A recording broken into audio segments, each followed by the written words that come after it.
अली एक 10 साला शरारती बच्चा था जो न नमाज पढ़ता था न पढ़ाई में दिलचस्पी लेता था। वो सारा दिन मोबाइल खेलता, झूठ बोलता और मोहल्ले के बच्चों से लड़ता रहता। अम्मी अक्सर समझाती कि नमाज पढ़ो बेटा, ये तुम्हें बुराइयों से बचाएगी, लेकिन अली हंसी में टाल देता। एक रात अली को एक अजीब ख्वाब आया। वो एक अंधेरे और खौफनाक जंगल में पहुंच गया जहां अजीब और गरीब शक्लों वाले जिन इसके इर्द गिर्द मंडला रहे थे। अचानक एक खौफनाक आवाज गूंजी, मैं हूं गुलुकिया गलतियों की रानी, और उसके साथ 3 जिन थे, झूठो, कालिया और गुरवरा। वो अली को झूठ, काहिली और गुरूर की दावत दे रहे थे।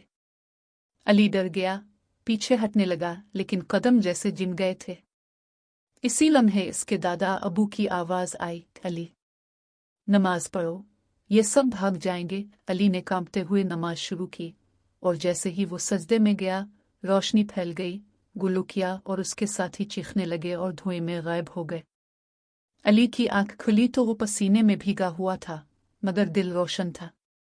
इसी दिन से इसने तहिया कर लिया कि वो नमाज का पाबंद बनेगा। फिर वक्त के साथ वो सच बोलने लगा, दिल लगाकर पढ़ाई करने लगा और बारे दोस्तों से खुद ही दूर हो गया। एक दिन स्कूल में इसे बेहतरीन तालिब इल्म का इनाम मिला तो सब हैरान थे। अली ने मुस्कुरा कर कहा, ये सब नमाज की बरकत है।